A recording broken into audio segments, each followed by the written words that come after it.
이동형 뉴스 정면 승부. 이동형의 뉴스 정면 승부.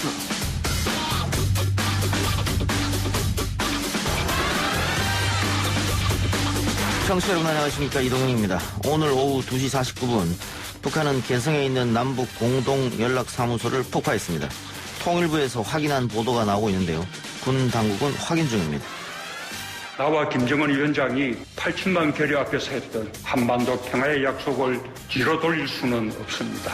대화의 창을 닫지 말 것을 요청합니다. 어제 6.15 공동선언 20주년을 맞은 문재인 대통령의 축사였습니다. 북한의 예고된 도발은 우리 정부와 대통령의 메시지에도 불구하고 결국 실행됐습니다. 잠시 후 기자 언박싱에서 전해드리겠습니다. 제1야당이 맡아왔던 법사위를 못 지켜내고 그다음에 우리나라 민주주의가 이렇게 무너지고 파괴되는 걸 못 막아낸 책임을 지고 사퇴했습니다. 남과 북만 대치하는 게 아닌 듯합니다. 어제 더불어민주당의 법사위원장 선출과 원구성 강행에 대해 미래통합당은 강경한 대여 투쟁을 밝히고 있습니다. 하지만 총선 결과를 근거로 이야기하는 국민의 지지 이외에는 딱히 묘수가 없는 점도 야당의 고민이죠. 잠시 후 외통위에 배정됐다가 반발한 미래통합당 윤영석 의원 연결해서 이야기 들어봅니다. 행복한 뉴딜에 그린 뉴딜을 반드시 포함시켜라. 그리고 그린 뉴딜에 대한 여러 가지 사업들을 관련 부처에서 빠른 시간 내에 사업 계획을 만들어서 보고를 올려라 라고 지시를 하셨던. 안팎으로 힘든 상황에서 경제 위기 극복은 한국판 뉴딜이라는 공공부문, 정부의 적극적 역할론이 대세입니다. 정면 승부에서 코로나19 시대의 극복을 위해 마련한 특집 인터뷰. 오늘은 김경수 경남도지사 연결해 코로나19 극복과 경제대책, 그리고 정치 현안 이야기 들어보고요. 4부 박병과 김판 코너에서는 이재명 경기도지사 재판과 한명숙 전 총리 사건에 대한 감찰로 갈등 구도가 관측되고 있는 대검찰청 상황까지 짚어보겠습니다. 6월 16일 화요일 이동형 뉴스 정면 승부 시작합니다.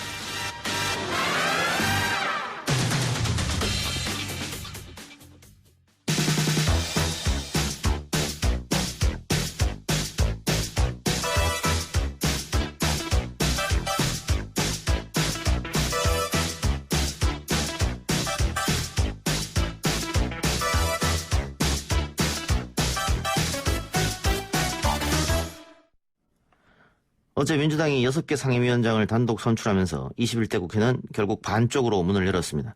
박병석 국회의장은 19일에 본회의를 열고 남은 12개 상임위원장 선출을 매듭 짓겠다고 밝혔습니다만 주호영 원내대표는 협상 실패에 대한 책임을 지고 사의를 표명했고 미래통합당 의원들은 상임위 강제 배정에 반발하며 일괄적으로 사임계를 제출했습니다. 외통위에 배정된 윤영석 의원 연결해서 이야기 나눠보겠습니다. 의원님 나와 계십니까?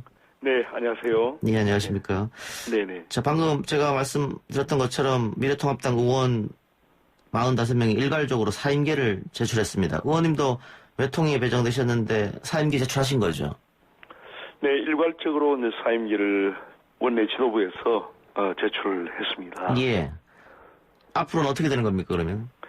그래서 이러한 부분이 이제 어제 국회 본회의에서 대한민국 헌정사상 최초로 국회의장이 야당이 참여하지 않은 상황에서 일방적으로 이제 상임위원장을 선출하고 예. 또 국민의 대표인 국회의원의 그 상임위 배정을 강제적으로 이렇게 했다는 것은 있을 수 없는 일입니다. 예. 그래서 이러한 부분에서 이제 명확하게 오늘 그 국회의장을 방문해서 항의를 했고요. 예. 이러한 사항을 철회해달라. 그리고 사과 입장을 표명해달라. 이렇게 이제 요구를 했는데, 아직, 명확한 지금 답변이 없는 상태이고, 저희가 일단 사임계를 제출했고요. 예. 그래서 저희가 이제 잘 아시는 대로 법사위원장을 제1야당이, 가져와야 된다고 그동안에 그 주장을 했지 않습니까? 예. 그런데 그게 이제 관철이 안 된 거죠. 예. 그래서 지금이라도 다시 한번, 지금이라도 국회의장이 그것을 번복해서, 제1야당이 법사위원장을 하도록 하는 것이 맞습니다. 그래서 그러한 국회 전통과 민주주의의 견제와 균형의 원칙을 다시 한 번 더 좀 지켜주기를 다시 한번 그 간곡하게 요청을 했습니다. 오늘 박병석 의장 찾아갔을 때 의장이 그 항의한 데 대한 답변은 전혀 하지 않았습니까? 이렇다 저렇다?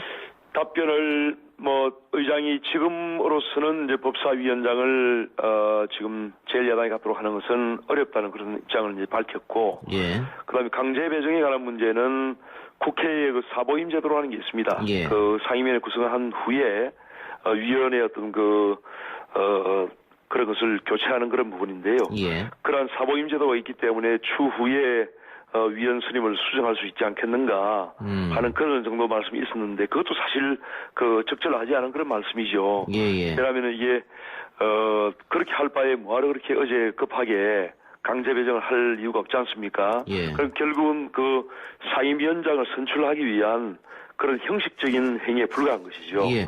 그래서 상당히 첫 출발부터 국회의장과 지금 민주당이 상당히 무리하고 있다 저는 생각하고 있습니다. 그런데 의원님 말씀처럼 이 법사위원장을 여당에 준 것, 이거 철회하지 않는다고 하면 네. 현실적으로 야당이 투쟁할 수 있는 방법이 있겠느냐, 이런 또 지적이 있단 말이죠.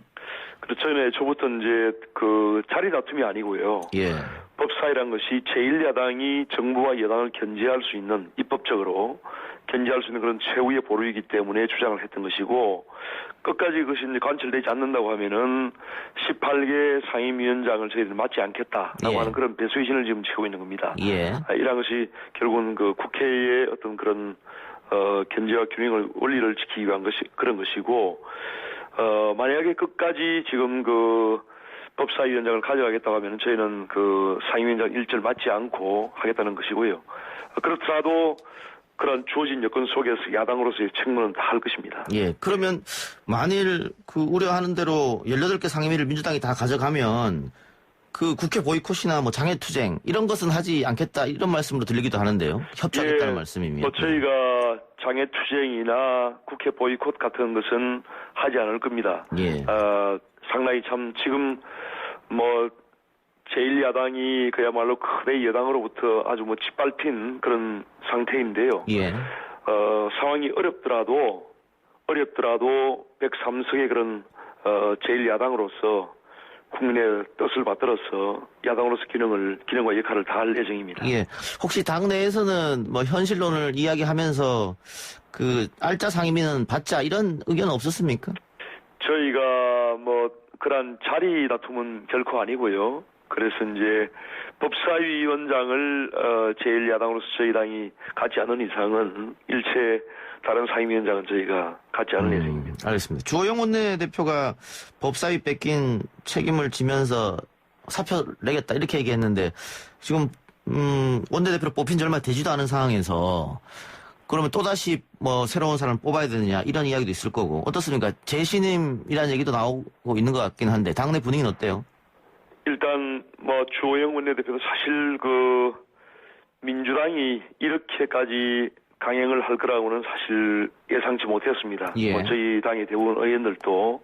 그래서 문재인 대통령도 협치와 상생을 하자고 했기 때문에 충분한 어떤 그 여당의 어떤 그런 그 협상이 가능하지 않겠는가 생각했는데, 결국은 이런 상황이 되기 때문에 거기에 대해서 이제 참 원내대표로서 그런 책임을 지고 지금 사의를 표명한 상황인데, 예. 사실 이 상황은 그 주호영 원내대표의 잘못이 아닙니다. 예. 결국은 이제 더불어민주당이 그 여의 어떤 횡포를 한 것이죠.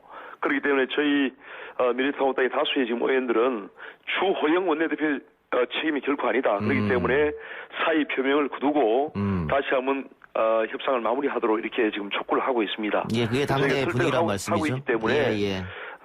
돌아오실 것으로 그래 지금 생각을 하고 있습니다. 알겠습니다. 의원님도 보셨겠습니다만은 오늘 북한 쪽에서 남북 연락사무소를 폭파했고, 지금 조금 전 5시 5분에 NSC 상임위원회가 정우영 안보실장 주재로 개최됐습니다. 지금 시국이 상당히 엄중한데 어떻게 보고 계십니까? 이 상황은 결국은 그 문재인 정부의 그 북한 달래기, 그리고 북한에 대한 한없는 그 유화 정책의 어떤 실패라고 저희들이 판단하고 있고요. 예. 지금 그 미래통합당 차원에서도 김종인 비대위원장이 그 정부의 지금 통일부 장관, 국방부 장관, 외교부 장관 등을 지금 불러서 예. 업무 보고를 듣고 상황 파악한 후에 초당적으로에 대해서는 정부와 협의를 할 예정입니다. 네. 그래서 지금 조금 남북관계, 또 북한이 지금 이렇게 나오고 있기 때문에 외통위 국방위는 한시라도 좀 빨리 열어야 되지 않느냐 이런 의견이 좀 있는 것 같은데요. 그래서 그런 것도 이제 필요하지만요. 예. 일단은 저기 처방적으로 정부와 협력을 하는 것이 중요하기 때문에 예. 빠른 시일 내에 지금 그 관계부 장관들을 저희가 그 협의를 할 것입니다. 하고 예. 정말 이것은 그 처방적으로 협력을 하고 또한 국제관계 차원에서도 국제사회에 협력을 해서 같이 대응을 해야 되는 관계라 문제라고 생각을 하고 있습니다. 예. 의원님 방금 이런 사태가 나왔던 원인을 문재인 정부의 유화 정책, 또 북한 달래기로 지적하셨습니다. 네네. 예, 그러면 지금 이런 상황에서 우리 정부는 어떤 전략을 갖고 나와야 될까요? 일단 그 단호한 원칙이 있어야 되고요. 예. 지금 대북 전단으로 인해서 이 상황이 촉발되지 않습니까? 예. 그래서 대북 전단 금지법을 발의하겠다 뭐 이렇게 하고 있는데 예. 이런 식으로 북한이 요구하는 사항에 대해서 다 이렇게 그냥 달래기식으로 접근해서는 결코 되지 않습니다. 예. 그래서 판문점 선언이나 이런 모든 것이 북한의 비핵화에서 이제 비핵화 협상에서 출발된 것이기 때문에 예. 그런 북한 비핵화라고 하는 큰 목표에 맞춰서 큰 원칙을 세워야 되고요. 그래서 너무 이렇게 북한에 대해서 일희일비할 것이 아니고 예. 뭔가 단호 원칙을 세워야 되고 북한에 대해서 요구할 건 해야 됩니다. 예. 네. 어떤 요구가 있을까요? 우선은 북한이 이러한 군사적인 도발을 하는 것이 지금 판문점 선언이나 또 9.19 군사합의에 지금 위반하는 거 아니겠습니까? 예. 그래서 그러한 부분에 대해서 군사적인 도발을 하지 않도록 촉구하는 것이 중요하고요. 전혀 지금 그러한 정부에서 대응을 하지 않고 있습니다. 예. 그렇기 때문에 북한이 자꾸 이렇게 무리한 도발을 하고 있는 것이거든요. 예. 그래서 북한의 이러한 예를 들면 김여정이 국가 원수인 문재인 대통령에 대해서 삶은 소래가리다, 겁먹은 개다 이럴 때도 한마디도 지금 대응을 안 하고 있지 않습니까? 예. 이러한 것이 계속 연쇄적으로 상승작용을 일으키면서 지금 여기까지 온 것이거든요. 지금이라도 정부가 단호한 대응을 해야 돼요. 예, 그런 얘기가 나올 때마다 강력하게 경고하고 항의하고 이런 게 필요하다는 말씀이죠? 그럼요. 예. 알겠습니다. 마지막으로 아까 하던 얘기 좀 돌아가서요. 네. 지금 남북관계도 문제고 또 추경도 걸려있고 한데 미래통합당이 이 법사위원장 자리 때문에 계속해서 이렇게 여당과 좀 정쟁하는 모습을 보인다고 하면 국민들이 좀 실망할 것 같기도 해서요. 예, 저희도 그런 부분 참 답답합니다. 예. 그래서 지금 민주당이 숫자의 힘만 믿고 일방적으로 지금 국회를 끌고 가고 있는데 모든 것을 독식하고 있지 않습니까? 예. 이런 것이 바로 독재입니다, 독재. 그래서 이러한 독재의 행태를 중단을 해야지만 국회가 협치가 될 수 있습니다. 저희도 하루빨리 여당과 또 정부와 함께 협치를 해서 국민의 그런 여러 가지 어떤 삶의 문제를 해결을 하는 것을 지금 갈망을 하고 있습니다. 예, 알겠습니다. 의원님 오늘 인터뷰 고맙습니다. 네, 감사합니다. 네, 지금까지 미래통합당 윤영석 의원이었습니다. 1부 순서 마치고요. 2부 기자 언박싱 코너로 돌아옵니다.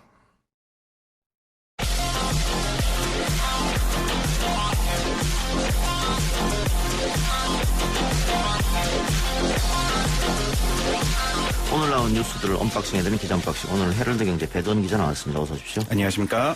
북한 이야기부터 해야겠네요. 조금 전입니다. 오늘 오후에 개성에 있는 남북 공동 연락사무소를 북한이 폭파했습니다. 예, 그렇습니다. 속보로 많이들 보셨죠. 통일부는 북한이 오늘 오후 2시 49분에 개성 남북 공동 연락사무소 청사를 폭파했다고 밝혔습니다. 이로써 지난 2018년 4월에 이제 남북 정상이 합의했던 판문점 선언에 따라서 그해 2018년 9월에 이제 개성의 문을 열었었는데요. 19개월 만에 완전히 사라지게 됐습니다. 이게 문재인 정부의 대북 성과라는 상징성도 있고 사실 개보수하는데 100억 원 가까운 이제 세금이 투입됐었는데 북한이 이제 폭발을 하면서 한순간에 잿더미로 변해버린 건데요. 경기 파주시에서는 이제 개성공단이 위치한 쪽에서 폭음 소리나 연기가 목격이 됐다고 하고요. 우리 군 당국은 즉각 군사분계선 지역에서 돌발 상황에 대비해서 대북 감시, 대비태세를 강화하고 있습니다. 최전방 부대 지휘관들은 정해치하고 부대를 지휘하도록 한 상황이고요. 폭파 소식이 전해지면서 국회도 일정을 중단하고 대책회를 소집하는 등 긴박하게 움직이고 있습니다. 이해찬 대표는 폭파 소식이 알려진 직후에 김태년 원내대표 등 핵심 지도부 당직자들을 불러서 긴급 회의에 들어갔고요. 외교통일위원회 전체 회의 진행 중에 사실은 이 속보가 나오면서 출석해 있던 김현철 통일부 장관이 상황 파악을 위해 자리를 뜨고 곧바로 산회하기도 했습니다.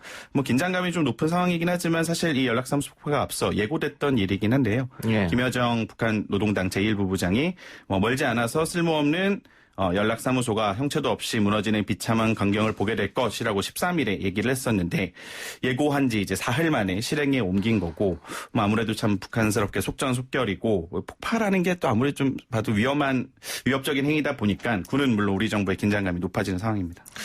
김여정 부부장이 예고를 했고 또 그 발언이 노동신문에 실렸기 때문에 노동신문까지 실려서 북한 주민들이 다 봤는데 이걸 이행하지 않으면 김여정 위신이 깎일 수도 있고. 그렇죠. 그래서 예고가 된 것이다. 라고 합니다만 정말 이럴 줄은 또 예상 못한 분도 많이 계시니까. 폭파가 되니까. 네. 게다가 이거 우리 한국 돈으로 지어진 거 아니겠어요? 그렇죠. 이렇게 되면 북한이 마음대로 협의 없이 폭파했기 때문에 우리 재산권 침해 문제도 생길 이 얘기도 나오고 있는데 지금 긴장감이 높아지는 상황에서 이거를 갖고 옥신각신 수 있는 상황은 또 당장은 아니겠죠. 왜 이런답니까? 근데 북한은 이 상황에서 뭐 여러 가지 분석이 나오고 있습니다. 예, 여러 가지 분석이 나오고 있고 일단 외신에서도 좀 분석이 오늘 많이 나왔었는데요. 북한의 이런 강경 기조가 더 깊은 불만을 가리려는 연막이다라는 이런 취지의 기사들이 많이 나왔는데 미국에 대한 불만이 있는데 그것을 한국에 풀고 있다 이런 외신도 있더라고요. 그렇죠. 미국을 좀 움직여서 이걸 풀어나가게 해줘야 되는데 한국이 그 역할을 못 해주고 있으니 이거에 대한 불만을 제기하는 거 아니냐. 영국 일간지 텔레그래프도 오늘 그런 보도를 했었고 BBC 방송에서도 북한이 이제 대북 제재를 유지하겠다고 미국이 계속 하고 있는데 요거에 이제 왜 그러냐 좀 이의를 제기해서 한국이 이렇게 좀 해줬으면 하는데 이런 걸 하지 않으니까 한국에 화가 났다라고 분석을 하기도 했습니다. 예. 어쨌든 북한이 이렇게 하는 데는 역시 속내가 있겠습니다만 전문가들마다 분석하는 게 좀 다 다르기 때문에. 다르겠죠. 예. 확실하게 뭐 때문에 이런지는 모르겠지만 일단 불만이 있을 수도 있고 또 내부 단속이 있을 수도 있고 말이죠. 여러 가지 이야기가 나오고 있습니다. 그런데 우리 정부와 문재인 대통령을 향한 조롱도 오늘 계속 이어졌다고요? 예, 그렇습니다. 어제 6.15 남북 공동선언 20주년 기념사에서 이제 문 대통령이 북한을 향해서 소통과 협력으로 문제를 풀자라는 발언이 나오기가 무섭게 오늘 연락사무소 폭발을 했고 선전 매체를 통한 비난도 이어졌습니다. 노동당 기관지 노동신문은 우리 인민을 모독한 죄값을 1100배로 받아낼 것이다 라는 해설을 하기도 했고 평양방송도 이제 남북 간이 합의 준수하자라고 우리 당국이 꾸준히 밝히고 있잖아요. 근데 이걸 두고 지금의 험악한 사태를 어물쩍게 넘겨보려는 서푼짜리 기만술책이라고 비판을 하기도 했고 심지어는 문 대통령이 우리나라 역대 어느 대통령보다 멍청이라는 그런 북한스러운 조롱도 나왔는데요. 이게 북한의 대외 선전 매체죠. 우리민족길이라는 곳에 등장했는데 이게 독자 감상글이라는 코너의 댓글로도 등장을 했어요. 특이하게. 근데 이제 이 댓글이라는 게 북한 주민들이나 저희가 이제 달려고 해도 바로 달리는 건 아니고 관리자가 다 수정하고 관리하는 거다 보니까 결국에는 북한 당국에서 이런 메시지를 한 게 아니냐 이렇게 해석이 되고 있습니다. 고립을 자초하는 게 아닌가 그런 생각도 드는데 문제는 우리 정부에서 꺼낼 마땅한 카드가 과연 있겠느냐 이런 거 아니겠어요? 대화를 하자고 계속 해도 이야기를 했습니다만 저기서 일절 반응이 없고 또 결국 이렇게 돌아왔기 때문에 그렇습니다. 결국 그래도 이제 풀 수 있는 거는 문재인 대통령밖에 없는 거 아니냐라는 분석이 나오고는 있는데 일단은 청와대나 여권이 할 수 있는 거는 위기를 촉발시킨 대북전단 살포 금지법을 신속히 처리하는 거죠. 여기에 일단은 집중할 것으로 보이고요. 왜냐하면 이 문제가 해결이 안 되고서는 대화 시도 자체가 지금 안 될 거로 보이는 상황이고 계속 나왔던 것처럼 판문점 선언 등 남북 합의를 국회에서 비준해야 한다라고 하고 있는데 이것도 국회 상황도 지금 사실 녹록지 않은 상황이라 앞으로 협력 사업이나 이런 것들을 어떻게 풀어갈지 좀 지켜봐야 될 것 같습니다. 정치권 이슈 짚어봅시다. 앞서 일부에서도 윤영석 의원과 이야기를 했습니다만 21대 국회가 시작부터 삐걱대고 있습니다. 여야 양측 입장을 다시 한번 정리해 주시죠. 예, 일단은 어제죠. 민주당이 6개 상임위원장을 일방 단독으로 이제 정리를 했고요. 민주당이 가져가는 걸로. 그러면서 오늘 19일 본회의에서 나머지 12개의 상임위원장을 선출하려고 하는데 이제 통합당은 극렬하게 반발을 하고 있습니다. 11대 7로 나누지 말고 차라리 12개 다 가져와서 총 18개 상임위원장을 다 가져가라. 강경 기조로 비판을 하고 있고요. 오늘 오전에 이제 긴급 비대위 비상대책위 회의를 열고 대책 마련에 나섰는데 김종인 비대위원장이 우리 1979년에 신민당의 김영삼 총재가 뭐 전 대통령이죠. 집권 공화당에 의해서 국회에서 제명된 사실을 언급하면서 헌정사에서 다수의 횡포가 어떠한 결과를 초래했는지 잘 알고 있다라고 뭐 지적을 했고요. 비대위원인 김미애 의원도 53년 만에 일방적인 단독 개원, 재헌국회 이후 처음으로 상임위원장 강제 배정, 뭐 이런 매일매일 반민주적인 기록을 세워갖고 있다라고 이제 좀 메시지로 야권에서는 비판을 하는 모습입니다. 그러면서 상임위에 강제 배정이 된 우리 통합당 의원들은 오늘 전원 사임계를 제출한 상태고요. 오후에 예정된 상임위원회 회의도 당연히 불참하기로 된 상태입니다. 뭐 반면 민주당에서는 일하는 국회를 위해서 원구성을 이번 주 안에 서둘러 마무리하고 3차 추경도 시급히 처리해야 된다는 입장으로 여전히 또 압박을 하고 있는 모양새입니다. 예. 그런데 뭐 미래통합당에서는 갖고 간 법사위원장을 다시 돌려달라 뭐 이 말인데 그 민주당에서 들어줄 리 만무하고. 그게 어려운 거죠. 그러면 지금. 결국은 미래통합당이 들어오지 않는다면 18등으로 그냥 가는 거네요. 뭐 파국이 좀 장기화될 것으로 보는 상황이 좀 이제 중론인데요. 이제 보통 여야가 실마리를 찾으려면 딜이라는 게 돼야 되잖아요. 근데 이제 협상할 게 좀 복수의 건이 있어야 뭐 이거는 주고 사실 뭘 주고 받고 이걸 뒤에서 이런 일이 벌어지는데 요거는 이제 단건이거든요. 법사위원장을 주냐 받냐 이거는 서로 양보할 수가 없는 지금 상황이 되고 또 야당으로서는 또 민주당이 관례를 깼다라고 하고 있기 때문에 이제 와서 뭐 그냥 받아들일게라고 하기도 좀 출구 전략이 조금 없는 상황이에요. 뭐 조영 원내대표까지 뭐 일시적인지 모르겠지만 일단은 사의를 밝힌 상황이고 뭐 협상 컨트롤 타워도 없고 그러면서 조금 아무래도 장기간에 이제 이런 협상이 지리멸렬하게 되지 않을까라는 관측입니다. 예, 시국이 엄중한데 국회는 여전히 저렇게 멈춰있네요. 예. 코로나 상황도 짚어봅시다. 신규 확진자가 사흘 연속 30명대를 유지했습니다. 예, 그렇습니다. 중앙방역대책본부는 오늘 0시 기준으로 신규 확진자가 34명이 늘었다고 밝혔는데요. 감염 경로는 지역 발생의 21명, 해외 유입이 13명입니다. 지역 발생 21명을 보면은 서울이 11명, 경기 4명, 인천 2명 등 대부분 17명이 수도권이고 그 외 대전에서 3명, 경남에서 1명이 새로 확진이 됐습니다. 그 확진자 규모가 사흘 연속으로 30명대를 유지하면서 이제 좀 직전 며칠간의 40~50명대보다는 또 다소 줄었지만 그 서울 관악구의 방문 판매업체 리치웨이, 뭐 수도권 개척교회 관련 집단 감염이 계속 전파되고 있는 상황이고, 뭐 롯데택배 송파물류센터, 뭐 이렇게 예상치 못한 곳에서 감염자가 산발적으로 나오고 있어서 신규 확진자는 언제든 다시 증가할 수 있다는 평가고요. 또 여기에다 정확한 감염 경로를 알 수 없는 이른바 깜깜이 환자라고 하죠. 이 비율이 이달 들어서 10%를 넘어섰다고 합니다. 또 이제 우려되는 게 요양시설이나 사회복지시설 쪽에서 감염이 지금 발생하고 있는데 아무래도 여긴 60세 이상 고령층 확진자가 많다 보니 또 이분들은 돌아가실 확률도 높잖아요. 나이가 연세가 있다 보니 좀 더 우리가 모두 조심해 주셔야 될 것 같습니다. 강남 유흥업소에서는 20대 여직원이 확진되면서 개장 하루 만에 다시 폐쇄됐고요. 네, 그렇습니다. 서울시가 이제 어제 오후 6시를 기점으로 룸살롱 등 일반 유흥시설, 유흥주점이라고 하죠. 여기 내려져 있던 집합 금지 명령을 이제 풀고 한 단계 완화된 조치인 집합 제한 명령을 발동을 했는데요. 쉽게 말해서 이제 영업을 해도 되는 상황이 한 달 만에 이루어졌었습니다. 그런데 바로 강남구 역삼동의 한 호텔에 입주한 유흥업소에서 거기에서 일하는 20대 여성이 어제 확진 판정을 받았다고 합니다. 이제 한 달 동안 영업을 않다가 다시 개장을 하기 위해서 그제죠. 14일 날 직원들이 모여서 청소도 하고 그래서 이때 이 여직원, 20대 여직원도 3시간가량 종업원들과 함께 머물렀다고 하는데요. 15일에는 출근하진 않았다고 하는데 어쨌든 바로 이제 폐쇄가 됐고 서울시가 현장에 즉각 대응반을 파견해서 접촉자를 파악하고 있습니다. 예. 근데 지금 중국 베이징에서도 확진자가 다시 대거 나왔고 코로나 종식을 선언했던 뉴질랜드에서도 다시 확진자가 나왔고 정말 코로나 바이러스가 독하네요.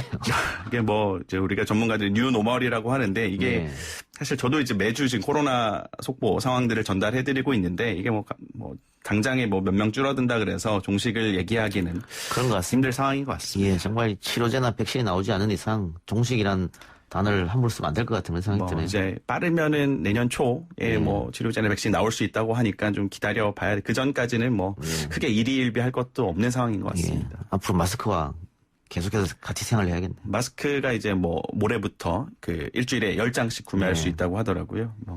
그래요. 알겠습니다.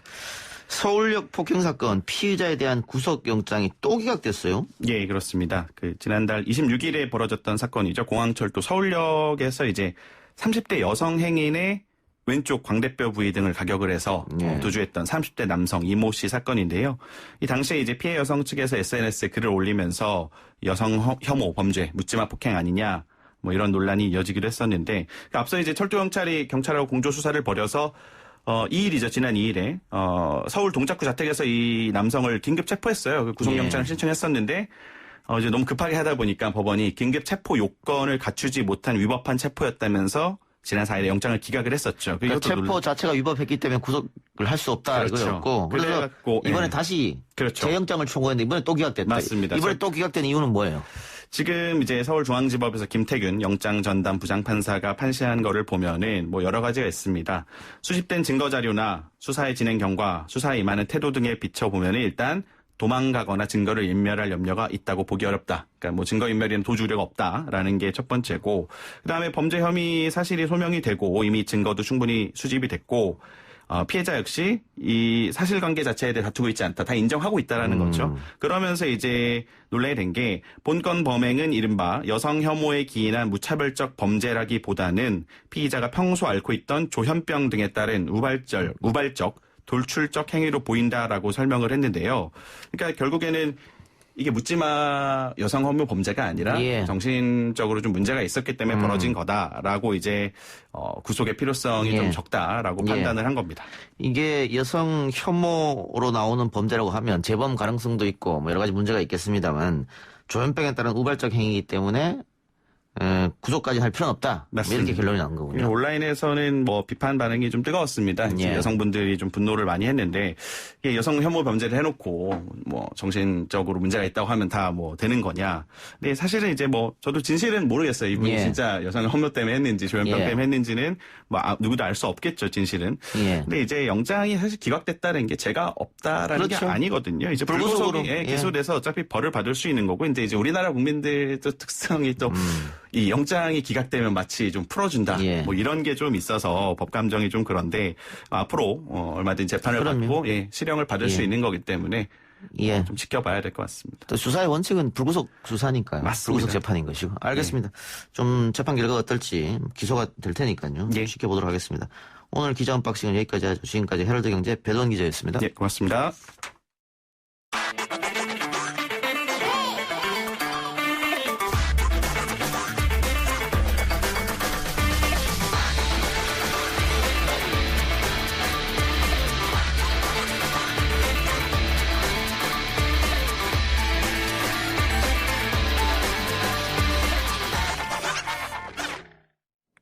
코로나19의 위기는 말 그대로 총체적입니다. 취약계층의 삶은 더 힘들어졌고 경제 전반이 힘겹습니다. 당장의 지원책뿐 아니라 코로나19 이후의 국민의 삶과 우리 사회에 대한 고민도 깊은데요. 뉴스 정면 승부는 오늘부터 코로나19 극복 특집 인터뷰를 진행합니다. 그 시작을 열어줄 분은 지자체장으로는 처음으로 재난지원금 지급을 언급했던 김경수 경남도지사입니다. 도지사님 나와 계십니까? 예, 안녕하세요. 반갑습니다. 예, 반갑습니다. 자, 코로나 극복을 위한 도정에 여념이 없으실 텐데 지금 일단 코로나19가 수도권에서 계속 확산이 되고 있고 그 지방 쪽으로는 경남은 좀 괜찮은 것 같은데 어떻습니까? 예, 지금 5월 22일 이후로는 중간에 한 차례 이제 가족 세 분이 확진된 적은 있는데 그 외에는 지역 감염은 없고요. 이제 외국에서 이제 해외에서 입국하신 분들 일부 확진자가 이제 자가격리 중에 나오는 정도 그 정도라 이제 전체적으로 보자면은 아직까지는 잘 관리되고 있다 이렇게 볼 수 있습니다. 그래도 뭐 긴장이 놓을 수는 없을 텐데 말이죠. 근데 이게 뭐 끝날 때까지는 끝난 게 아니니까. 그렇죠. 그런데 코로나19로 가장 타격을 받았다라고 하면 지역의 소상공인들 아니겠습니까? 그렇죠. 그래서 지사님께서 처음으로 재난지원금 이야기를 하신 것이고 재난지원금 효과는 확인이 되고 있습니까? 어떻습니까? 실제로 이제 경남 같은 경우에는 이제 경남에서 지원한 게 한 1,800억 정도 지급이 됐고요.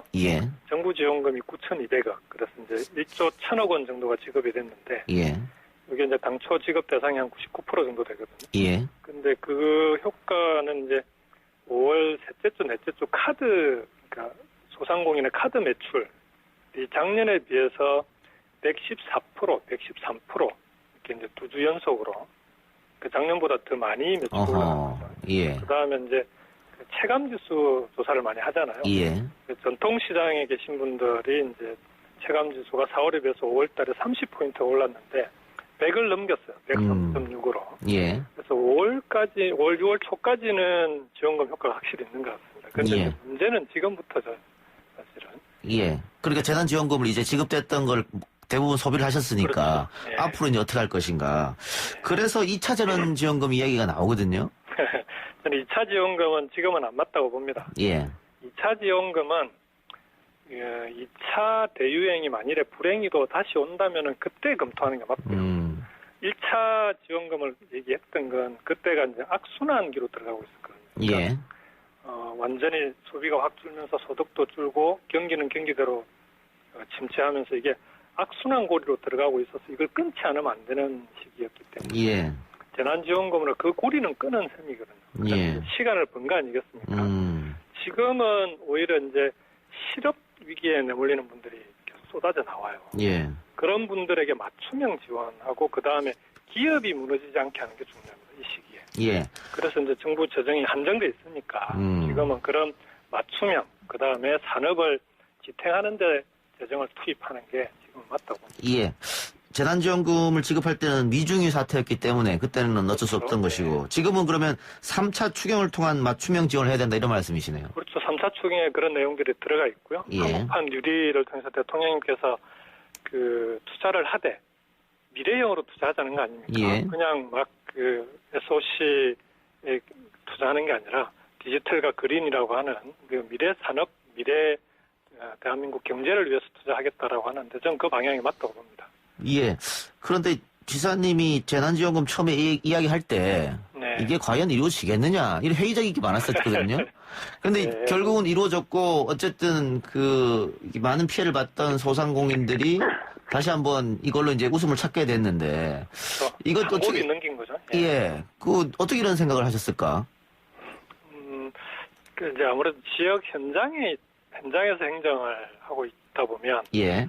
아무래도 민생 경제가 돌아가는 현장 목소리나 체감도가 조금 아무래도 빠를 수밖에 없는 것 같아요.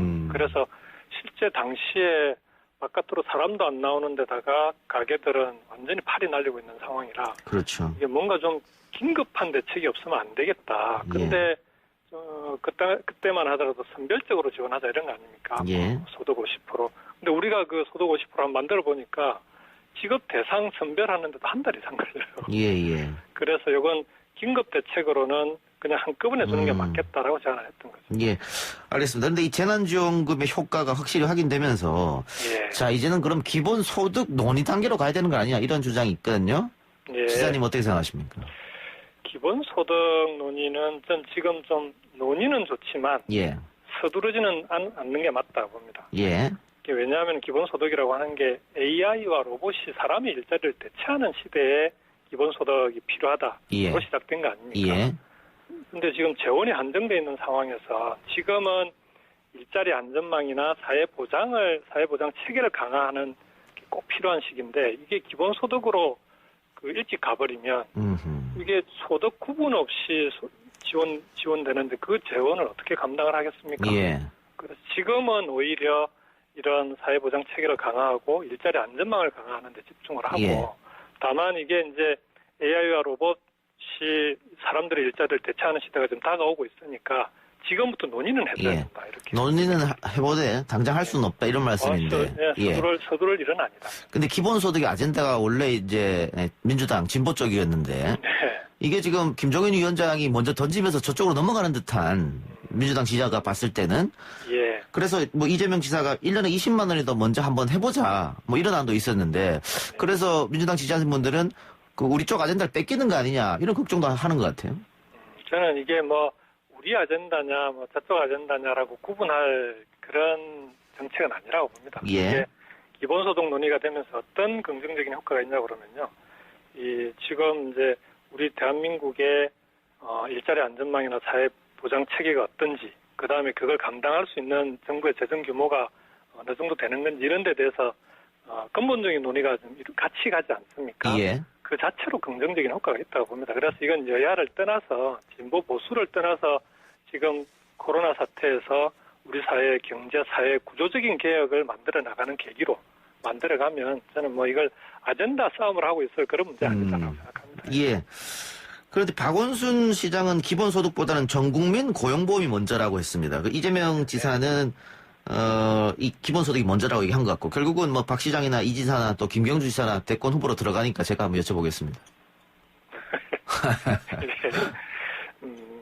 그 두 개 중에 뭐 어느 게 먼저다라는 게 아니라 예. 저는 두 가지 논의가 지금은 오히려 활발하게 되는 게 맞다고 봅니다. 예. 그래야 그 과정에서 우리 대한민국에 지금 당장 시급한 과제들이 어떤 것인지 하는 게 과거에는 복지, 뭐 고용 안전망, 사회보장 체계 이런 얘기하면은 퍼주기 한다고 야당 또는 보수층에서 엄청나게 반발이 심했잖아요. 그렇죠. 지금은 그런 식의 비판을 하지 않는 거예요. 예.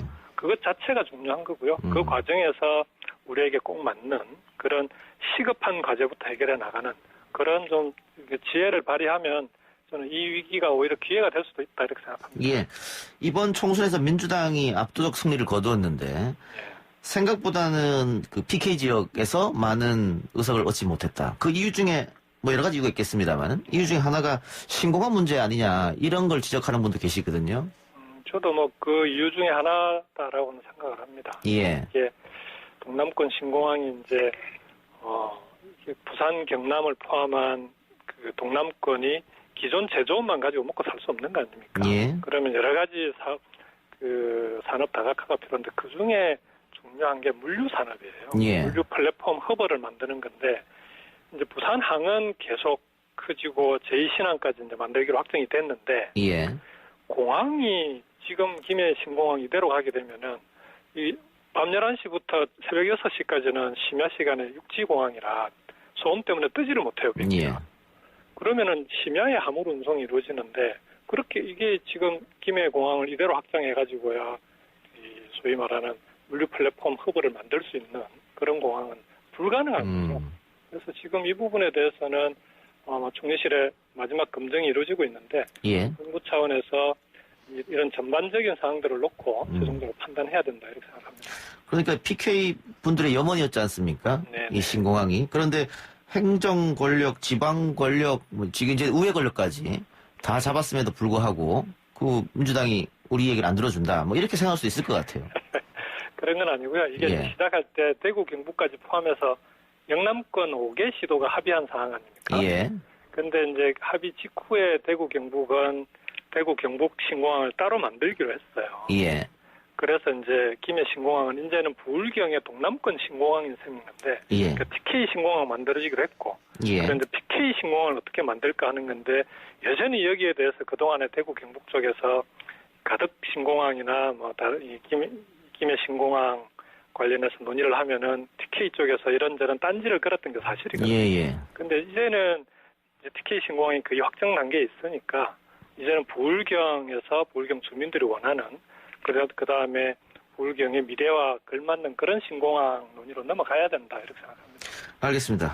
마지막으로 여쭤볼 건 역시 재판 이야기인데 예. 일단 그 재판부가 다 교체됐지 않습니까? 그렇습니다. 주심 한 분 빼고 나머지 두 분이 바뀌었습니다. 예. 그렇기 때문에 지금까지 했던 또 사건 기록을 다시 처음부터 되짚어봐야 되기 때문에 예. 시간이 좀 많이 걸릴 거다 이런 이야기가 나오고 있는데 어떻게 준비는 잘 되고 계십니까?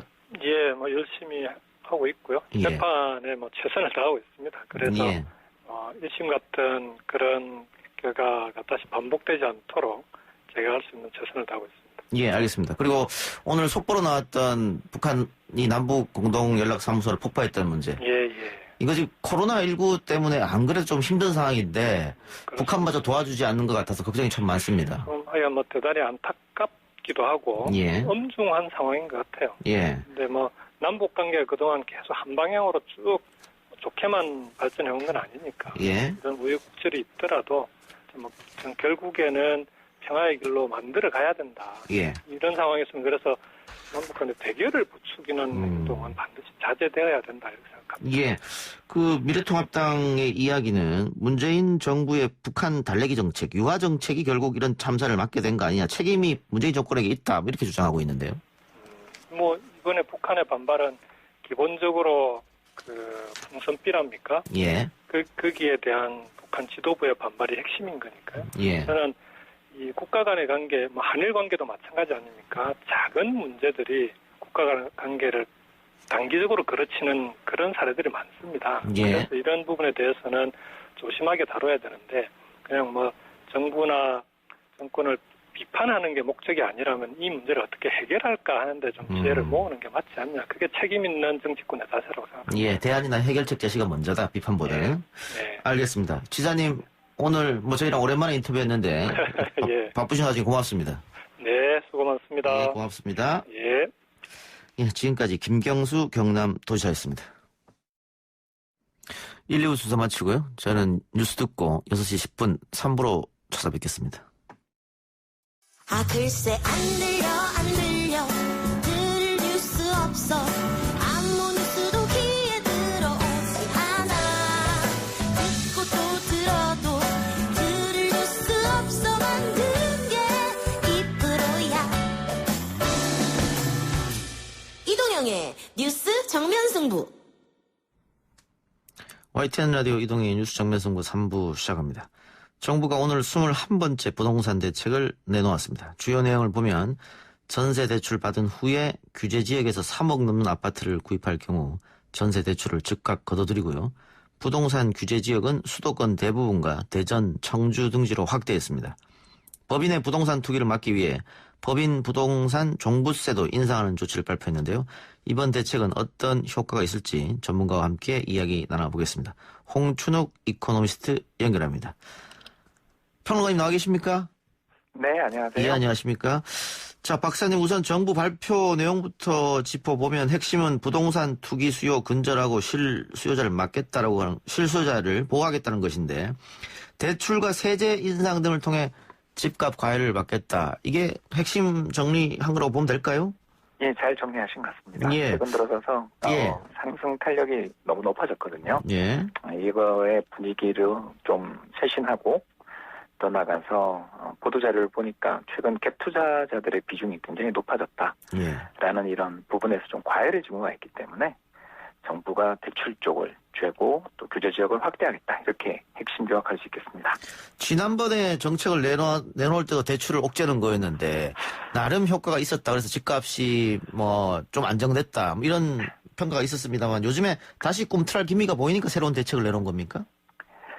예, 최근까지는 이 수도권 지역 부동산 시장이 좀 안정됐었어요. 예. 그런데 이제 5월 말부터 다시 분위기가 달라졌습니다. 그래서 최근 들어서서 특히 충북, 청주죠. 그리고 세종, 대전 뭐 이런 쪽을 중심으로 해서 지방 부동산까지도 이렇게 좀 급등세들이 이어지는 그런 상황이 이어지다 보니까 이제 최근에는 서울까지 다시 상승 탄력이 올마붙는 특히 한 주 동안에 금천구 같은 경우에 0.5% 이상씩 이게 평균 가격이 0.5% 올랐다는 뜻이거든요. 예. 이게 급등하기 시작하니까 아무래도 12, 16 조치, 그러니까 15억 이상 아파트 대출 금지였지 않습니까? 예. 이와 같은 초강경 조치로도 좀 진정되는 부분이 약해졌다 또는 효과가 떨어진 거 아닌가라는 우려 속에 나온 조치라고 볼 수 있겠습니다. 예. 정부가 정책을 내놓으면 당분간은 조용히 있다가 시간이 지나면 또 조금 뛰어오르고 그럼 또 다른 정책을 내놓고 지금 이게 반복되고 있는데 이번 조치는 어떨까요? 예, 이번도 비슷하지 않겠나 걱정되는 부분이 있습니다. 예. 왜 그러냐 하면 예. 일단 심리가 너무 강합니다. 심리가 예, 일단 1,100조 이상이라고 추정되는 시장의 부동자금들이 최근 자신감을 얻은 것 같다라는 거죠. 예. 일단 주식시장에서 수익률도 좋았고요. 특히 최근 들어 아까 말씀드린 것처럼 5월 말을 고비로 해서 서울까지 가격이 좀 상승하고 특히 좀 이렇게 그 가격을 6억, 9억 뭐 이런 식으로 세분화 시켜놨지 않습니까? 예. 이렇게 세분화 시켜놓으니까 자연스럽게 이 돈들이 풍선 효과라고 하잖아요.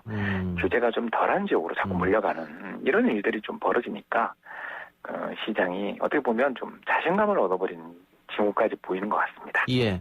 그 풍선 효과로 지방 집값까지 올라가는 상황이 나타나서 이제 이렇게 또 새로운 정책을 내놨다 이런 건데 이번에 대책 중에 눈에 띄는 게 하나가 갭 투자 방지 대책입니다. 그러니까 맞습니다. 전세를 끼고 집을 사는 거.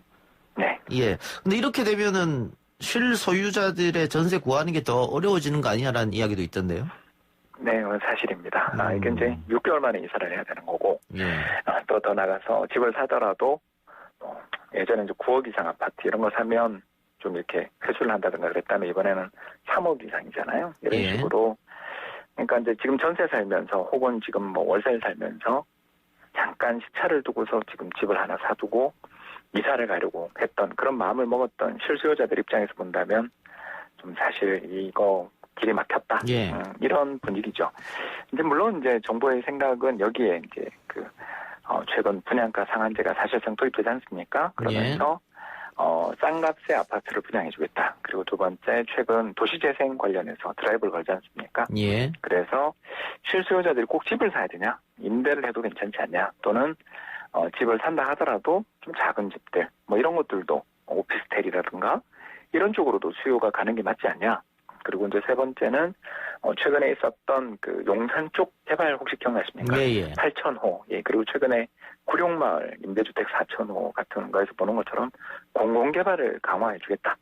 그러니까 좀만 기다리면 집을 싸게 정부가 저소득층들을 위해서 실수요자들을 위해서 주택을 공급해 줄 테니 너무 지금 이 기세에 흔들리지 마라라는 신호를 보냈다고도 볼 수 있습니다. 예. 그런데 아까 박사님 좀 전에 말씀한 것처럼 지난번에는 뭐 15억 이상이면 대출이 전면 금지되는 것이고 9억 이상 아파트는 좀 몇 프로 나오지도 않고 이렇게 됐지 않습니까? 맞습니다. 그렇다고 하면 무주택자 혹은 실소유자들이 아니 정작 내가 집을 살려고 하니까는 대출을 막아놔서 못 사게 됐다. 네. 그 현금 부자들만 사는 거 아니야.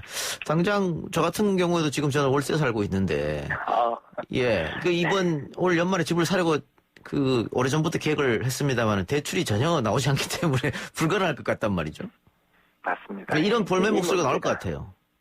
예, 이게 이제 최근에 안타깝게도 2030, 그러니까 우리나라의 주택 거래를 몇 살이 많이 사냐 이거를 조사하는 통계들이 나오거든요. 예. 그래서 연령대별 주택 매수 이런 통계가 이제 감정원에서 나오는데요. 예. 그걸 보시면 지난해부터 2030 세대들, 밀레니얼 세대들, 그리고 30, 40대들까지 이렇게 주택 매수세가 아주 급증한 걸 볼 수 있습니다. 예. 예, 여기에 이제 지금까지 제가 이야기했던 거에서 빠진 분들이 바로 뭐냐면 맞벌이를 하면서 두 분 소득 합쳐서 6천에서 7천만 원 넘어가신 분들. 예. 예, 요 계층들에게 지금 상실감을 주게 되는 거죠. 왜 그러냐면 신혼부부 특별공급이라는 그런 거에서 제외가 되고요. 예. 두 번째 더 나가서 분양가 상한제를 해주겠다라고 하면 그 가점제에 걸려서 그것에 60점 이상 돼야 되잖아요. 예. 이렇게 되려면 뭐 무주택으로 지금 몇 년을 살아야 될지 모르는 상황이니, 그러니까 요 계층에 대한 어떻게 반가운 소식은 없는 거죠. 정확하게 지적하셨습니다. 예. 네, 결국 우리나라 정책 당국이 이 방금 제가 말씀드린 구매 여력을 가지고 있으면서 전세나 또는 월세 살면서 주택 구입 노리고 계시던 분들에 대한 배려는 조금 지금 아직까지는 뚜렷하지 않은 부분도 있다. 이렇게 말씀할 수 있는 거죠. 예.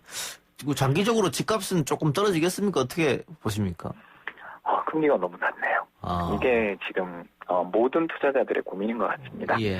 예전에는 그냥 무위험으로 그냥 은행 예금 또는 뭐 약간 플러스 알파 이런 상품으로 이제 노후를 설계하거나 재테크를 해볼 가능성들이 있었는데 지금은 다소간 위험을 무릅쓰지 않고서는 웬만한 수익도 거둘 수 없는 초유의 저금리 시대가 오니까 이 돈들이 빨라진 거죠, 흐름이. 그래서 최근에는 뭐 심지어 동학 개미 운동가 있잖아요. 그러면서 주식에 그렇게 어마어마한 유동성이 유입된 데 이어 아까 제가 말씀드린 것처럼 5월 말 이후에 서울까지 지금 들썩거리는 걸 보면 일단 이 유동성이 굉장히 많고 또 금융기관들 입장에서 부동산 담보 쪽에서 이렇게 규제가 강화되고 특히 법인도 대출이 어려워지는 대신 거꾸로 생각해 보면 이런 초유의 저금리 시대에서 신용대출이라든가 이금융권 대출 금리들도 상대적으로 또 떨어진 면도 있지 않습니까?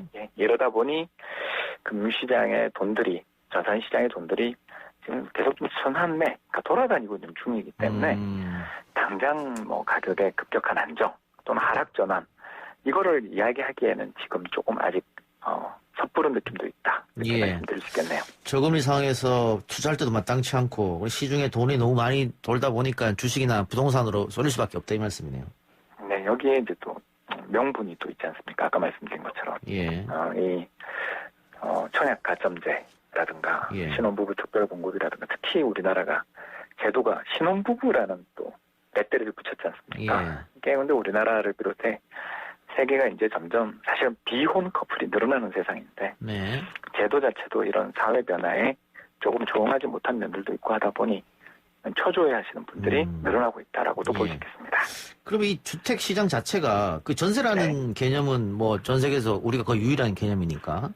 그렇습니다. 그 이제 렌탈, 월세, 임대 이쪽으로 바뀌겠네요. 자, 멀리 내다보면. 네, 맞습니다. 이게 왜 그러냐면 아까 말씀드린 것처럼 전세자금 대출도 좀 막힐 것 같고요. 더 나가서 부동산을 보유하고 계신 분들 입장에서 아까 말씀드린 것처럼 약간의 리스크, 위험을 무릅쓰더라도 더 높은 수익을 찾을 것 같다라고 이야기했지 않습니까? 결국 이게 부동산에서는 공실 위험을 무릅쓰고라도 월세를 받겠다라는 사람이 늘어날 수 있다는 거죠. 그렇기 때문에 전세에서 월세로의 어떤 전환이랄까 이런 부분들도 가능성이 좀 높아지는 형국이라고 볼 수 있습니다. 법인을 통한 부동산 우회 투기 이것은 뭐 그동안 언론에서 여러 차례 문제점으로 지적되던 건데 그거를 이 당국이 부동산 당국이 파악하고 이런 조치를 내렸을까요? 적어도 보도 자료만 본다면 상당히 좀 심하고 저 역시도 이런 사례를 좀 많이 봤습니다. 예를 들어 뭐 서울에 저 거래량 있지 않습니까? 거래량에서 법인과 갭 투자 비중 이런 것들이 뭐 예를 들어서 1월 달에 4.5%였는데 5월에 6.6%다. 그러니까 이 전체 거래가 그래서 법인 차지하는 비중이 굉장히 높아졌다라는 거죠. 이런 것들을 보면 정부 당국이 법인이 부동산 시장에서 좀 어떻게 보면 과열의 주범이 아니냐 이렇게 판단했다고 볼 수 있는데 이제 이게 지금 문제가 지금 경기가 안 좋은 여건이잖아요. 코로나 사태 때문에. 근데 이제 법인 기업들도 기업이거든요. 사실은. 그렇죠. 부동산을 투자할 뿐, 임대를 할 뿐, 이분들도 기업이고 또 비중도 높아요. 그런데 여기에 대한 대출들을 막게 된다라면 또 더군다나 사업자금으로 전용될 위험이 있는 대출들까지도 지금 막으려는 걸로 보이잖아요. 이렇게 돼버리면 경제는 안 그래도 지금 돌아가는 데가 사실은 어떻게 보면 부동산밖에 없는 또는 부동산 관련 시장밖에 없는 여건인데 이러다 내수 경기의 위축의 리스크들이 나올 수도 있는 거고 이게 또 다른 법인 사업자와 형평 문제도 있거든요. 그러니까 참 과열은 맞고 제가 봐도 막 수십 수백 채씩 거래하시는 분들을 뵀기 때문에 이거는 좀 위험하다 이러면 안 된다라고 생각은 합니다만 이게 이런 전면적인 대출의 억제 또는 부동산 관련 법인은 이제 안 돼 뭐 이런 식의 규제로 이걸 풀어야 되는 게 맞는 일인지에 대해서도 조금 약간 걱정스러운 면도 있다 이렇게 볼 수 있겠습니다. 알겠습니다. 분양가 상한제가 시행되면 어떨까요? 집값이 안정화될까요? 그럼 당장 재건축 재개발이라는 양대 부동산 시장이 어떻게 본다면 좀 에너지가 집중되는 영역들은 좀 고민스러울 수밖에 없습니다. 이번에 특히 2년 실주거 요건을 넣었잖아요. 이렇게 되니 그러니까 그 낡은 아파트에 2년을 실제로 주거해야 된다는 거죠. 그래야 이제 분양권을 받게 되는 거니까요. 조합원 자격이 생기니까요. 그러니까 이런 면에서 분명 이 조치는 최근 부동산 시장에서 불안 요인이었던 재건축 재개발 부동산 시장에 대해서 좀 어떻게 보면 찬물을 끼얹는 효과는 있다. 맞는 말씀입니다. 다만 특히 분양가 상한제까지 하면 일반 분양 아파트들 가격을 높게 못 받으니까 아무래도 사업의 수익성도 악화되겠죠. 그래서 제가 말씀드린 것처럼 재건축 재개발 쪽 부동산 시장의 어떤 쏠리던 어떤 열기, 에너지들은 약화될 수 있다. 근데 이제 이게 장기적으로 보면 신축 공급의 감소를 의미하거든요. 그렇지 않습니까? 사업의 수익성이 나빠진다면 그럴 수도 있죠. 굳이 지금 내가 이거를 사업 추진해야 되냐라며 물러서는 경우들이 높아지지 않겠어요? 즉 예를 들어서 뭐 안전진단 통과해놓고 사업 추진은 뒤로 이럴 수도 있는 거잖아요. 이런 일이 벌어지게 되면 이제 지금은 당장 열기를 가라앉히는 데는 도움된다. 그러나 장기적으로는 오히려 불안 요인이 될 수 있거든요. 공급이 줄어들어서 그렇다는 말씀입니까? 그렇죠. 왜냐하면 지금 최근 들어서서 이제 그 연식별 부동산 가격 상승률 이런 거 통계를 한번 조사해 본 적이 있었는데 저 남부지방에 집값이 빠진 지역들이 있지 않습니까? 뭐 예를 들어서 울산이라든가 거제같이 최근에 좀 분위기 안 좋았던 데도 있지 않습니까? 그런 지역조차 지은 지 10년 이내, 5년 이내에 신축 아파트들은 상대적으로 가격 하락폭이 덜하거나 오르는 경우들도 본 적이 있었습니다. 이게 뭘 뜻하냐 하면 결국 이 사회의 어떤 변화를 반영하는 거죠. 그러니까 커뮤니티에 대한 어떤 중시, 그리고 다양한 평면, 그리고 더 나가서 낡은 집도 살면서 어떻게 보면 좀 이렇게 재건축 재개발을 기다리는 게 너무 힘드니까 나 그냥 뭐 몇 년 더 산다고 난 좋은 집에서 편하게 살래라는 어떤 부유층들의 선호 뭐 이런 것들이 다 겹쳐지며 최근에는 5년에서 10년 이내의 이른바 신축 아파트가 전국적으로 가격 상승을 주도하고 그 뭐 가장 대표적인 사례가 세종시 아니겠습니까? 예. 그러니까 이런 가격의 상승들이 나타나는 게 다 신축이 주도했는데 지금 방금 이야기한 대책대로라면 신축 공급이 앞으로 지금 그러니까 철거가 이루어져서 분양을 앞두고 있는 단지를 제외하고는 당분간 없어진다는 이야기가 될 수도 있거든요. 예, 알겠습니다. 이게 이제 좀 걱정입니다. 예, 삶의 질 면으로 봤을 때는 신축 아파트가 당연히 좋겠죠. 커뮤니티도 있고 뭐 녹지도 좋고 주차장은 밑으로 내려가고 뭐 이런 거 있으니까. 예, 특히 주차도 편하고. 예. 알겠습니다. 박사님 오늘 말씀 고맙습니다. 대단히 감사합니다. 예, 지금까지 홍춘욱 이코노미스트였습니다. 3부 순서 마치고요. 4부 안 아픈 대한민국 코너로 돌아오겠습니다.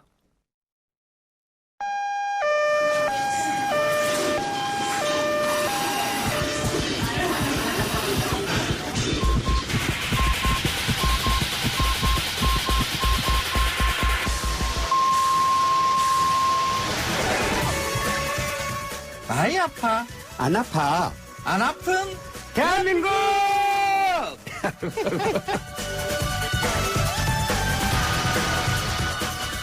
수요일 4부 오늘은 안 아픈 대한민국 시간입니다. 맛있는 한 그릇에 담긴 건강한 세상, 건강한 문화 이야기를 맛보는 시간입니다. 맛 컬럼니스트 황교익 씨, 안아파 의원 강용주 원장 나왔습니다. 어서 오십시오. 안녕하세요. 황교익입니다. 안녕하세요. 강용주입니다. 두 분 얼주가라는 뜻이 뭔지 아십니까? 얼주가? 뭔 말이에요? 얼어 죽어도 아이스 아메리카노. 정답입니다. 우리 같은 사람 얼주가보다는 라떼죠. 라떼 말이야. 이게 폼이야블라 라떼를 주고 마셔야죠. 예.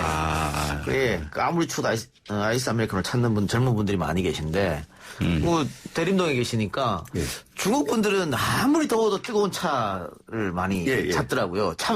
차가운 물을 특히 아이스는 거의 안 찾는 것 같은데. 그쪽이 이제 북경부터 해서 동북삼성 쪽은 물이 나빠서 그 물을 그대로 먹는 건 별로 안 좋기 때문에 항상 차로 먹는 거죠. 그 따뜻하게 그게 오래 내려온 전통이네요. 그러다 보니까 아무리 더워도 따뜻한 차를 마신다. 그래서 이제 그런 사람들을 뜨주가라 그러죠. 뜨거워 죽어도 나는 뭐 따뜻한 걸 먹는다. 방금 지어낸 거 같아요. 아니. 그런 것 같아. 저 말이 안 맞아. 말이 안 맞아? 아니요, 저쪽 다도 있고, 저 죽어도 따뜻한 것만 먹는다. 이거 저쪽 다도 있고. 예. 자, 우리 음식은 대부분 다 이제 따뜻하게 그것도 팔팔팔 끓여서 먹는. 그렇죠. 국탕, 뭐 찌개 이러는 거잖아요. 예, 따뜻하게 먹어야 뭔가 대접받았다. 뭐 한 끼 제대로 먹었다. 뭐 이렇게 생각하죠. 그러다가 입천장 다 되고 막. 그렇죠. 근데 건강상으로는 그 팔팔 끓이고 하는 게 별로 좋지는 않다면서요. 안 좋죠. 그래서 이제 중국 사람들은 뜨거운 차를 많이 먹으니까 다른 사람들에 비해서 식도암 발생률이 높은 걸로 되어 있거든요. 너무 뜨거운 것을 그렇게 먹으면 식도나 이런 게 자극이 되니까 적당한 게 좋죠. 맛도 모르게 돼요. 그 온도가 한 80도 정도 올라가면 구후 불면서 이렇게 먹는 정도 올라가게 되면 그 혀가 그러니까 그 화상을 입는 정도 그러니까 마비가 되는 거예요. 미각세포가 마비되는 상태거든요. 그래서 단지 짠지 매운지 제 느낌이 잘 안 나요. 또 너무 차가운 것도 얼음이 둥둥 떠 있는 이런 음식 같은 경우에도 혀의 미각세포가 마비된다라고 봐야 돼요. 왜 맛을 잘 못 느껴요. 그래서 진정한 미식가라 그러면 아이스 아메리카노 이런 거 잘 안 먹어요. 그리고 너무 뜨거운 거 이거 약간 식혔다가 먹고 뭐 이래야 되는 거죠. 라떼 타입이네요. 아니 근데 우리는 그냥 팔팔 끓이는 것도 아니고 뚝배기에다가 그렇게 나오잖아요. 바글바글 필름처럼 놓아요. 무서워.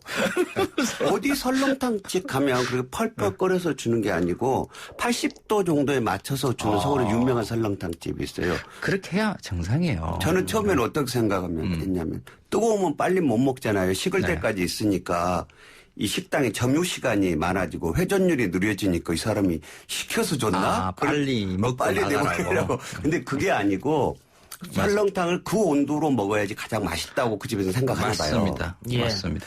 알겠습니다. 오늘 시작을 얼주가로 시작한 이유는 오늘 이야기할 음식이 냉면이기 때문입니다. 냉면, 시원한 냉면. 냉면의 계절이 돌아왔죠.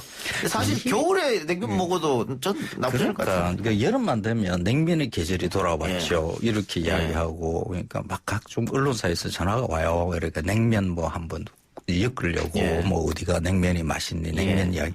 사실 이 냉면은 겨울 음식이거든요. 이 겨울에 먹던 예전에 겨울에 먹던 음식 여름 음식으로 바뀌었다라고 이렇게 이야기를 하기도 하는데 엄밀히 말해서 보면 이 여름은 냉면이 맛없는 계절에 들어가요. 예, 그 냉면에 들어가 있는 구성요소들을 보면 먼저 메밀이죠. 이 메밀은 보통 10월 말이나 11월 초에 걷어서 겨우 내에 먹는 거죠. 그러니까 여름에 들어오면 특히 장마 기간에 들어오면 이 메밀이 뭐 보관 상태를 잘 하면 되지만 보관이 잘 안 되니까 맛이 떨어지기 시작해요. 메밀이 맛 없어지고요. 보통 소금물을 쓰잖아요. 소도 여름소, 겨울소 맛이 달라요. 보통 이 겨울에 추울 때 소가 맛있다라고 이야기하고요. 동치미 국물 쓰잖아요. 이 동치미는 겨울무로 담아야 진짜 맛있는. 그리고 이게 추울 때 담아야만이 제대로 쨍한 맛이 이렇게 나요. 그러니까 여름에 무로 동치미를 담으면 이게 빨리 익기는 하는데 맛이 겉돌아요. 그러니까 이걸 두루두루 보자 그러면 여름 냉면은 사실 맛이 없는 거라고 봐야 되는 거지. 저 같은 경우에는 해장을 냉면으로 하거든요. 시원하게. 최고죠. 최고죠. 해장 최고죠. 겨울에 해장하라고 하면 없어요, 냉면집이. 그러니까 냉면이 진짜 맛있을 때는 겨울에는 냉면집에 다 파리 날리고 파리가 없구나 겨울에는. 그러니까 장사가 안 되고 여름에 냉면이 맛없을 때 사람들이 막 줄을 서고 하는 게 안타깝네요. 진짜 안타깝죠. 이게 겨울에도 냉면을 먹을 수 있는 집들은 되게 면옥. 무슨 옥, 무슨 면옥 이런 집들이 사계절 냉면을 하는 집들이죠. 그런 집이 집 근처에 하나 있으면 축복이죠. 근데 뭐 냉면 얘기했습니다만 중국식 냉면도 있지 않습니까? 있죠.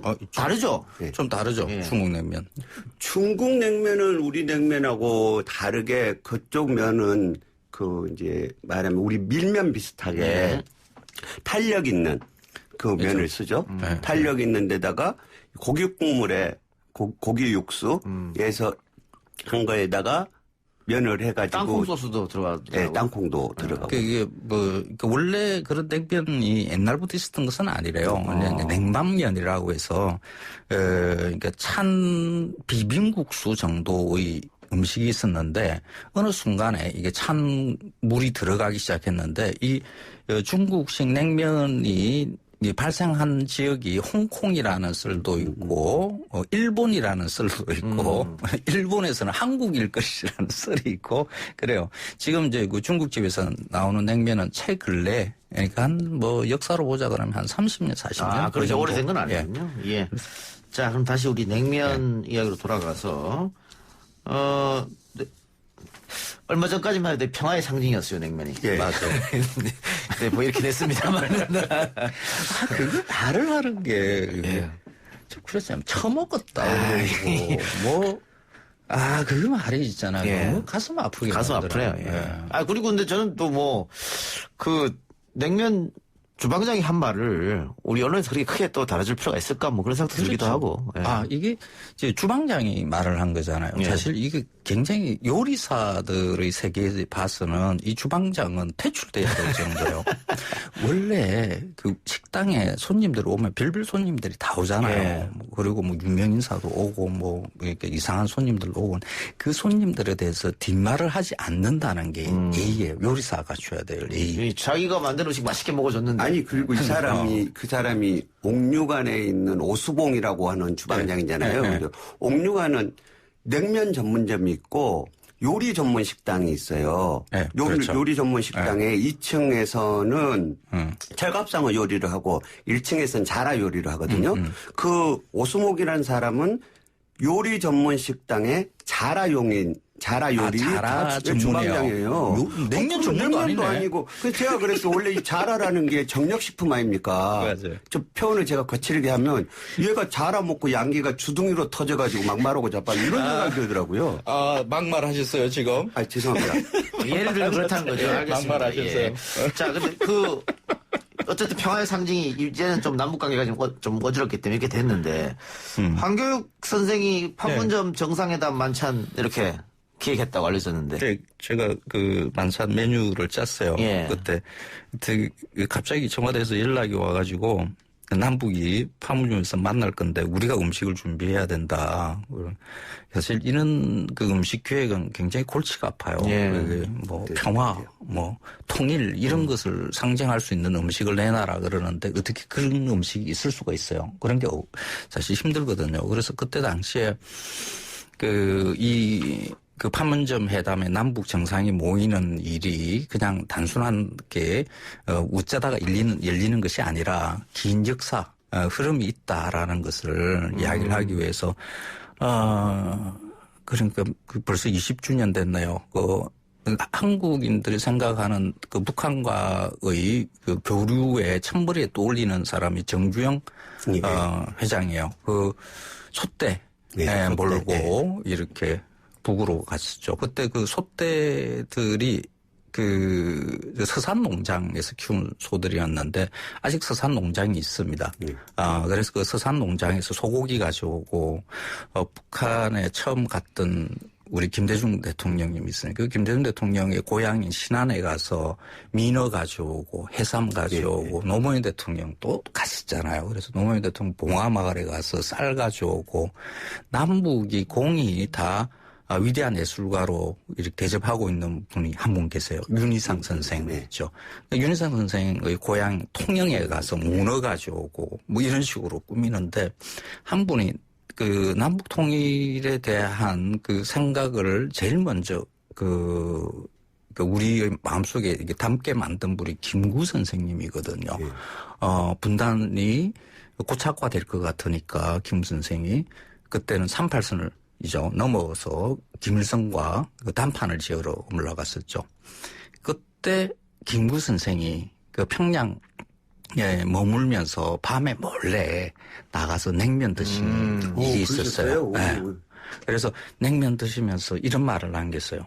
그 50년 만에 평양 가신 거예요. 그때.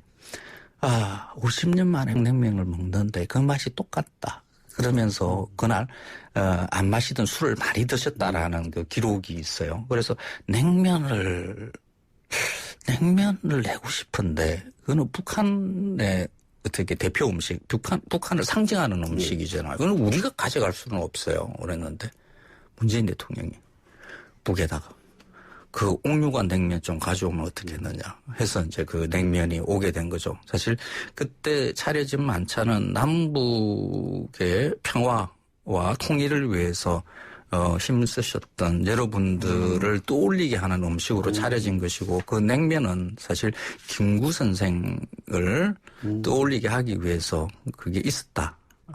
북쪽에서는 알지 모를지는 저는 모르겠어요. 그런데 하여간 김구 선생님의 냉면으로 이렇게 기획된 것이다. 이렇게 보시면 됩니다. 알겠습니다. 자, 냉면이 지금 북한 얘기도 하면서 했는데 이제 평양냉면이 유명하고 또 함흥냉면이 유명하고 우리는 또 진주냉면이 유명하고 또 예전에 또 해주냉면 유명하고 했는데 이게 공통점이 다 기생으로 유명한 고장입니다. 그래서 아까 제가 말했던 이야기가 있어요. 예, 아까 제가 말했던 저는 해장을 냉면으로 한다.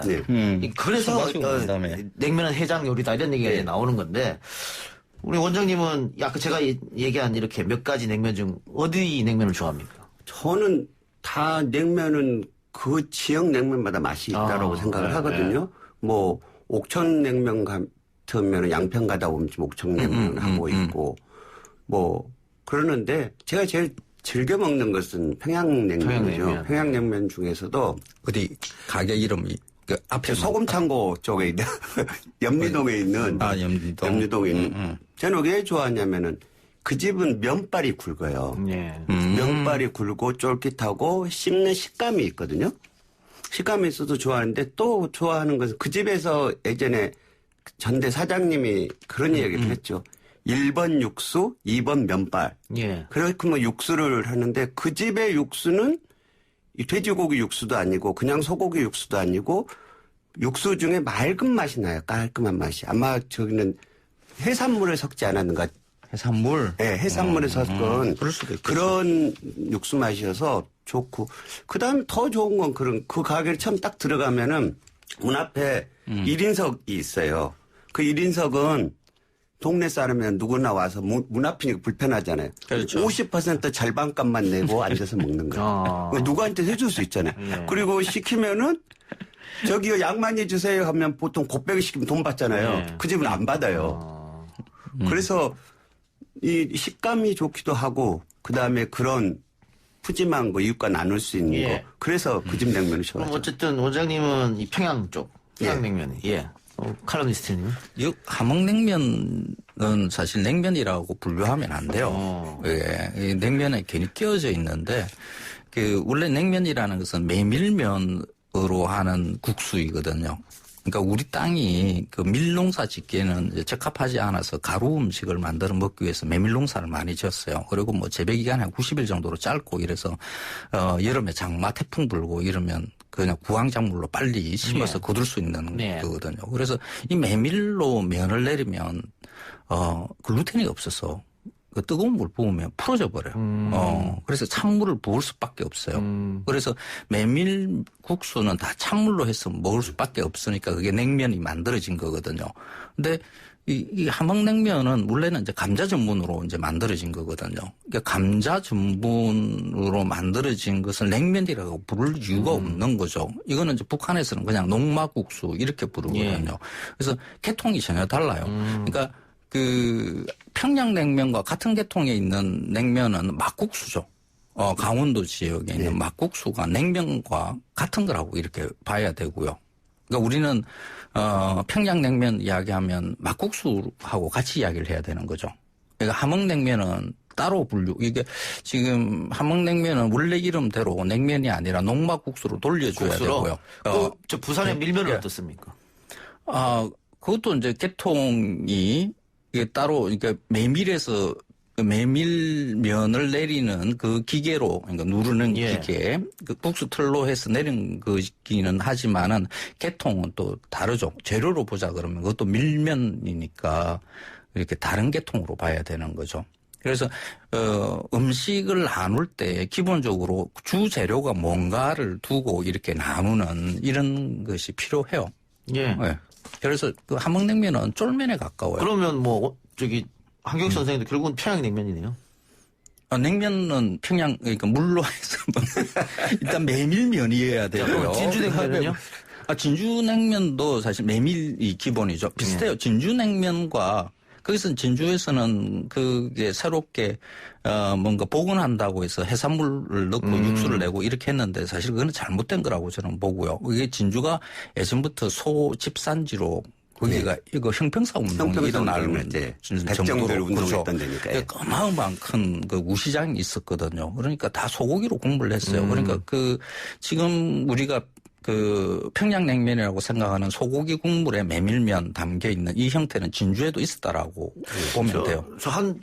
저는 한 6, 7년 전 같은데 진주에 갈 일이 있어서 갔다가 처음 먹어봤어요, 진주냉면을. 너무 맛있더라고요. 그 육전 올려져 육전 때문에 그래서 아니 아마 우리 안동님 맛이다. 너무 맛있던데. 이 작가님은 그 헛제사밥 먹던 그게 있어서 그런가 전 올라가요. 그래서 그 제사밥 얼마나 맛있는지 모르겠어요. 육전. 네. 그래서 그 예전에 진주에서는 그 육전이 그냥 밀면에도 올라갔었어요. 분식집에 쫄면 비슷한 그런 비빔 하는데 그런데도 육전이 올라가고 그러니까 진주의 유명한 것은 이거 육전이죠 사실. 근데 이 평양냉면 이거 사실은 저 냉면 마니아들이 양념장도 넣지 말고 식초도 넣지 말고 그냥 그대로 먹어야 제맛을 안다. 뭐 그러면서 같이 간 사람들 타박하고 막 그랬었거든요. 그런데 북한에서 그때 방송 나왔을 때 식초 막 뿌리고 이렇게 그렇게 막 하더라고요. 고추 다진 양념 막 넣고 그래야 맛있다고. 뭐가 정답이냐. 저는 이런 거 생각이 들어요. 제가 커피를 바리스타 배울 때 저를 가르쳤던 강릉의 유명한 박이추 선생님이 그렇게 이야기를 하셨어요. 어떤 게 좋은 커피냐. 내가 마셨을 때 가장 맛있는 커피가 나한테 좋은 커피다. 뭐 하와이 코나나 뭐 블루마운틴 이게 아니라는 거죠. 마찬가지로 와인은 격식으로 해서 마시는 게 아니라 사람과 마시는 거여서 저는 냉면도 똑같다고 생각해요. 내가 맛있는 방식으로 먹는 게 가장 맛있는 거지만 그렇지만 몇 가지는 알아둘 건 있긴 하겠죠. 그게 뭡니까? 그러니까 이런 거잖아요. 그 맛있게 내가 맛있게 이렇게 양념장도 넣고 뭐 식초도 막 둘렀어요. 아이고 먹을 줄 모르네. 뭐 옆에서 그런다고요. 제가 이제 그런 역할을 많이 했었는데 냉면에다가 식초 겨자 이걸 왜 넣는가 하는 것에 대한 그래서 의문을 제기한 게 사실 처음 제가 의문을 제기했던 것 같아요. 논리적인 거거든요. 우리의 그 찬국물에 내는 이 냉면 음식에 식초와 겨자가 반드시 있어요. 그러니까 왜 식초와 겨자가 있는가를 생각을 해봐야 되는 거죠. 그거 없이도 고기 국물 잘 내면 그 국물 그 자체로 맛있잖아요. 그리고 메밀면도 맛있고요. 없어도 되거든요. 근데 없는데 왜 식초와 겨자가 존재했었는가. 그럼 예전에 냉면은 어땠을까를 생각을 해보는 거죠.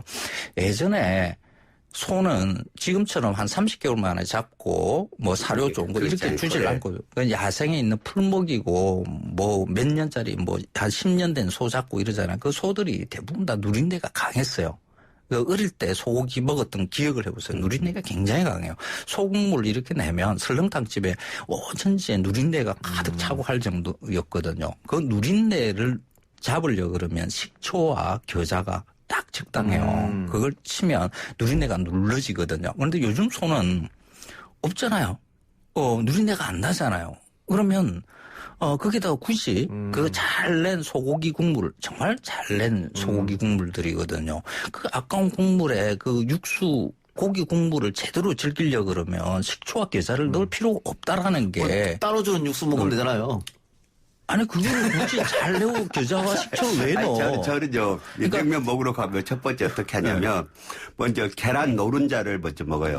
그럼 입안에 잡내를 싹 없애주거든요. 그거 텁텁해져요. 안 그래요. 그렇게 먹으면 안 돼요. 그 다음에 이제 냉면 국물을 빼야 돼요. 들여 마셔서 이제 보고 그 다음에 냉면을 한참 먹다가 그 다음에 식초나 겨자를 넣어 먹기도 하고 그냥 먹기도 하고 그러면 두 가지를 다 먹을 수 있잖아요. 저는 뭐 이게 겨자와 식초를 넣어 먹기도 하는데 어떨 때 그러냐 그러면 육수가 정말 맛없는 냉면집일 때 그때는 겨자와 식초의 힘을 빌려서 이렇게 먹을 수밖에 없죠. 그렇지 않은 집은 저는 그냥 맛있는 육수를 즐겨야 되는 거죠. 냉면 얘기하는데 제가 옛날에 그 외국어 학원을 운영한 적이 있었거든요. 그래서 이제 외국인 강사들이 뭐 새롭게 오고 하면 뭐 이렇게 한국 음식들을 이렇게 알려주잖아요. 냉면집에 한 번씩 데려간단 말이에요. 맛있다 그럽니다. 근데 나중에 친해지고 나서 제일 안 좋았던 음식이 뭐냐면 냉면이라. 10명이면 10명이 냉면이라고 그러고 최악이었다고. 왜요? 이게 왜 이런 걸 나한테 대답하는지 모르겠다고. 모든 외국인들이 다 그렇게 대답했어요. 그래서 우리 방송을 듣고 있는 여러분들 그 외국인 친구한테 절대 냉면을 추천하지 마라. 냉면집 좀 데려가지 마라. 이런 말씀을. 저의 흑역사. 제가 이제 99년도 돌을 닦다 나왔잖아요. 서울에 있는 제 후배들이 병원 개원하고 있으니까 와서 형님 점심 대접할 게 오세요 해서 필동을 갔어요. 점심을 사주는데 그 필동에 유명한 집을 데려갔는데 냉면에 수육을 사주는 이 냉면이 아무 맛도 없는 거예요. 닝닝하고 간도 안 맞추는 걸 그걸 나한테 대접한다고 해서 내가 먹으면서 화가 이만하고 화가 났고요. 내가 그랬어요. 너 이제 다음부터 절대 안 본다. 왜냐하면 전라도 사람들은 냉면을 먹지 않아요. 왜냐하면 그것 말고도 워낙 먹을 게 많기 때문에 그것까지 먹을 필요가 없거든요. 뭔 또 그런 그래가지고 정말 저는 냉면을 그때 처음 먹어봤고 제가 먹으면서 화가 났었는데 시간이 지나면서 냉면이랑 친해지죠. 그러니까 원장님이 겪은 그런 것을 외국인들이 처음 와서 한국 음식을 먹는데 이게 뭐냐는 얘기지. 당연히 맛이 없죠. 저는 깜짝 놀랐어요. 그게 냉면에 알겠습니다. 우리 자 냉면 이야기 너무 재밌습니다. 다음에 2탄 합시다 그러면. 오늘 여기서 마치고 다음 주 2탄. 왜 그 맛있는 냉면이 맛있다고 생각하는지에 대해서 이야기를 해야 돼요. 다음 주에 해주세요. 다음 주 할게요. 두 분 오늘 말씀 고맙습니다. 고맙습니다. 오늘 방송 여기까지고요. 저는 내일 다시 돌아오겠습니다. 들어주신 여러분들 대단히 고맙습니다.